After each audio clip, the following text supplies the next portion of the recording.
يا كهربا يا كهربا انا بحبك يا كهربا، وحق لا اله الا الله. وهو بيمضي، وقبل ما يمضي انا كاتب بوست على الفيسبوك. والله والله والله، ومش انا لوحدي، ناس كتيرة جدا على فكرة. بس انا كاتب بوست وقلت احنا بنجيب المشاكل لحد بيتنا. محمود كهربا من ساعة ما جه النادي الاهلي اتوقع عليه عقوبات بحوالي 40 مليون جنيه تقريبا. انا ما شفتش كده في حياتي يا جماعه.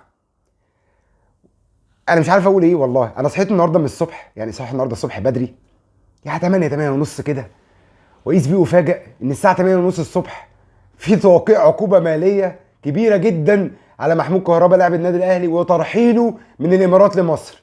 ده الساعه 8 الصبح يا جماعه. هو عمل ايه بالليل ده؟ انا مش فاهم. انا مش فاهم. وبعدين الله اكبر، بسم الله ما شاء الله، محافظ. يعني لازم كل 3 4 شهور كده يطلع علينا بمصيبه. لازم نطلع بمصيبه. ما ينفعش نعدي نص سنه من غير ما نطلع بمصيبه. الله اكبر. كل شهرين ثلاثه توقيع عقوبه ماليه على كهربا. كهربا يتخلف عن المران. كهربا يفضل عدم السفر مع النادي. كهربا يتخانق مع محمد الشناوي. كهربا يخرج مع امام عاشور ومش عارف يعملوا ايه. كهربا ايه يا جماعه؟ احنا ما وراناش غير كهربا في حياتنا. مرتضى منصور لما محمود كهربا جه الاهلي قالها بلسانه. قالها بلسانه والله العظيم، قالها بلسانه. قال لك انا كهربا هديتي ليك يا خطيب. والله العظيم، والله العظيم صدق فيما قال. هي هديه فعلا. هديه من نادي الزمالك للنادي الاهلي. عارفين كده جمعه الشوال زمان لما قال لهم نشكركم على تعاونكم معنا. هو بالظبط ده اللي حصل. هو بالملي ده اللي حصل. صدر لنا قنبله موقوته في النادي الاهلي اسمها محمود كهربا. الغريب ان نوعيه اللعيبه من اللي بتعمل مشاكل دي بيبقى عندهم مهاره، بيبقى لعيب مهاري، يبقى لعيب كده فلته. يعني هو ايه، ربنا مديله مهاره وموهبه وحرفنه، وتحس ان هو نجم في نفسه كده فبتاع مشاكل. وشفنا ياما كتير جدا لعيبه كبيره جدا بتاعت مشاكل. ابراهيم سعيد كان بتاع مشاكل زمان اول ما حضرتوش. محمد عباس ده كان بتاع مشاكل وبتاع حوارات. ابراهيم سعيد بتاع مشاكل حضرته. صالح جمعه بتاع مشاكل حضرته. وجمال حمزه في الزمالك كان بتاع مشاكل وكان لعيب. بس دي كانت لعيب الكوره.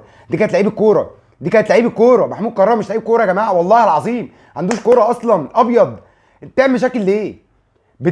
يعني اصحى الساعه 7 ونص 8 الصبح عليك عامل مشكله الساعه، يعني عملتها امتى دي؟ انا مش فاهم. يعني انا مش فاهم. هم اساسا على راي الراجل الوحيد اللي انا بتابعه، الوحيد من الاهلاويه اللي انا بتابعه على السوشيال ميديا، اسلام مهدي، انا بقدم له التحيه يعني. وما يعرفنيش شخصيا ولا انا اعرفه شخصيا، بس هو عالمي الله اكبر، يعني بتعلم منه. مع ان انا بادئ قبله بس بتعلم منه، ودي حاجه ما تعبنيش يعني. المهم هو قالها كده، والله كنت بتفرج عليه من شويه. قال لك هو الراجل ده يا جماعه، هو لحق امتى؟ يعني هم صحوا المركز الاعلامي عنده حق والله. صح المركز الاعلامي يعمل العقوبه ولا يكتب البوست على الفيسبوك ده؟ انا مش فاهم بجد يا جماعه. هو محمود كهربا بيعمل ايه في الاهلي؟ والله احنا كنا احنا سابينه ليه في الاهلي اساسا؟ وبعدين في اهلاويه كتير يقول لك ايه باشا، انت بتهاجم ابن النادي باشا، انت حاقد عليه باشا، اصل انت نفسك. يا عم والله العظيم انا ولا بلعب كوره مبدئيا، ولا سني ولا لياقتي يخليني احقد عليه بيلعب في الاهلي، لان هو اصغر مني بكتير. ده اولا. ثانيا، ودي الحاجه الاهم، انا بخاف على الاهلي اكتر منك على فكره. يعني انا بخاف على الاهلي اكتر من اي لعيب كوره بيلعب في الاهلي. والله العظيم والله العظيم والله العظيم، انا بحلف بالله العظيم، وممكن احلف بالله العظيم 100 مره. انا بخاف كواحد من مشجعي النادي الاهلي من زمان، والنادي الاهلي ده في دمي، اقسم بالله بخاف عليه اكتر من اللعيبه. فهحقد عليه ليه؟ يعني بتاع ايه يعني؟ يا جماعه لعيبه النادي الاهلي الجيل ده رايح في داهيه، اقسم بالله مش ممكن. انا ما شفتش كده في حياتي. في حاجه غلط في النادي، في حاجه غلط في النادي، في حاجه غلط في النادي. بصوا يا جماعه، انت مغير مدير الكره السنه اللي قبل اللي فاتت، سيد عبد الحفيظ مشي، وجه خالد بيبو قعد سنه، ما نجحش وما سقطش، ما نجحش وما فشلش، بس ما عملش اضافه. والسنه دي احنا بنتكلم في محمد رمضان. فانت ثالث سنه على التوالي بتغير مدير الكوره مع نفس الجيل. لا في حاجه غلط. لا نقف هنا كده شويه ونستنى ونتمعن ونركز ونفحص بيه الدرس. ايه اللي بيحصل غلط في النادي؟ في حاجه غلط اداريا في النادي الاهلي. واحنا لا نتعظ. يعني المشكله ان احنا نتعظ، احنا بنكمل المشاكل. جبنا محمود كهربا، وكتبت البوست في 2019 2020 اول ما جه، قلت والله العظيم انا ضد ان كهربا يجي النادي الاهلي. مبدئيا فنيا لا يصلح، اخلاقيا مش دي قماشه النادي الاهلي. رحتوا مكملينها وجايبين له انتيمو بقى عشان نكمل ايه الانتمه مع بعض. جايبين بعدها امام عاشور كنايه في مرتضى منصور. بتغيظوا مرتضى منصور. بتغيظوا جمهور الزمالك، بتغيظوا لعيبه الزمالك، واحنا مش قماشتنا كده ولا تفكيرنا كده.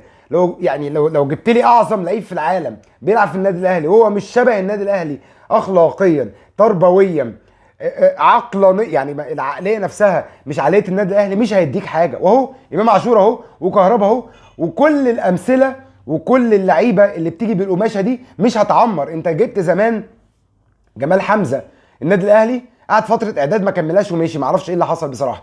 في بيقول اللي كان معاه سيدي هيا، ما مش عارف، انا مش عارف يعني، انا مش عارف ايه اللي حصل. جمال حمزه ما كملش، شيكابالا مضى ومشي، وائل اباني محترم جدا، جه ما كمل يعني. انت جبت لعيبه ما مشيتش معاك من نادي الزمالك، فانت بتغيظ نادي الزمالك، فجايب محمود كهربا ادينا لبسناه في وشنا، وجايب امام عاشور بنلبسه في وشنا. واللي حصل ايه انا ما اعرفش. اللي بيتقال يتقال لمحمود كهربا عمل مشكله وما رضيش يتمرن مع المستبعدين من المستبعدين بعد الماتش، وبعد كده في المؤتمر الصحفي ما رضيش، المؤتمر الصحفي في المحاضره الفنيه بعد الماتش ما رضيش يحضرها مع كولر، ومحمد رمضان كان بيكلمه سابه ومشي، ومش عارف مين خارج واداله قلمين. ايه يا عم، في ايه يا عم، ايه يابا، في ايه؟ ده الكلام ده عندكم هناك في منطقتك، انما انت في النادي الاهلي سمعا وطاعا. بس للاسف هي مبادئ احنا حافظينها بس مش ماشيين عليها. ولما جه امام عاشور قلتها وهفضل اقولها، والله والله والله هفضل اقولها. امام عاشور دخوله النادي الاهلي غلط، محمود كهربا دخوله النادي الاهلي غلط. تقول لي ما كهربا اهلاوي، اقول لك علينا على راسي، بس اخلاقه وعقليته مش احنا، مش شبهنا، مش شبهنا. واهو النتيجه اهو، كل يوم 2 مليون جنيه، النهارده مليون وترحل. انا مش عارف موضوع ترحل ده، موضوع ترحل ده غريب جدا ومريب جدا. وخد بقى عندك بقى طريقه من الزملكاويه لبكره الصبح، وبصراحه حقهم. والمصيبه الكبيره انك داخل على ماتش نهائي يوم الخميس الجاي، طب هتعمل ايه؟ والنفسيه زي الزفت، واضح اللعيبه مش طايقه بعض، ولا طايقين مدير فني، ولا طايقين مدير كوره، ومحدش طايق حد، ومحدش فاهم حاجه، وكلها ماشيه كده بلخبطه وامور اداريه كلها اوراق متبعتره كده زي ما بيقولوا. انا مش فاهم حاجه، ايه يا جماعه ده؟ وبعدين انا مش عارف. لا لا لا لا، مش ده النادي الاهلي، ولا دي قماشه النادي الاهلي، ولا دي اخلاق النادي الاهلي، ولا دي مبادئ النادي الاهلي، ولا دي. انا مش عارف اقول ايه والله. انا حزين جدا على اللي بيحصل في النادي الاهلي، حزين جدا جدا جدا على اللي بيحصل في النادي الاهلي، ومش عارف اخرتها ايه. بس اللي انا عارفه ومتاكد منه هذا والله اعلم، يعني ان هي مقدمات تؤدي الى نتائج. للمره الثانيه على التوالي في نفس اليوم او في اليوم الثاني على التوالي بقول لك اللي بيحصل ده اخرته ان النادي الاهلي يخسر ماتش السوبر يوم الخميس الجاي لا قدر الله. دي الحاجه الثانيه، بس عندي رساله للاعلام. في مشكلتين حصلوا امبارح. المشكله الاولى، لعيبه الزمالك مسكت في افراد الامن في الامارات واتمسكوا واتحبسوا، وقصص وتحقيقات وقصص كبيره كده. والمشكله الثانيه بتاع الكهرباء، هل انتوا النهارده في تناولكم الاعلامي هتتكلموا 50-50 ولا تتكلموا 90-10 على كهرباء 90% و10% على اللي حصل لعيبه الزمالك اللي هم اتحبسوا على فكره وراحوا تحقيق ومحاميين وليله وقصه كبيره جدا على فكره برضو، يعني شأنها شأن اللي حصل مع كهرباء. بس احنا عشان دايما بنبروز اللي بيحصل في النادي الاهلي ونطلع الوحش في النادي الاهلي، في الفتره الاخيره بقينا نطلع بس الوحش في النادي الاهلي ونسيب اللي بيحصل او نسيب الوحش في الانديه التانيه. رساله للاعلام، انتوا هتتناولوا الموضوع بنفس القدر من ال اسمها ايه، المهنيه الاعلاميه، ولا هتبروزوا اللي حصل في الاهلي وهتكتموا على الخبر مجهول زي ما بيقولوا على اللي حصل في الزمالك؟ اشوفكم فيديو تاني ان شاء الله وربنا يستر. سلام عليكم.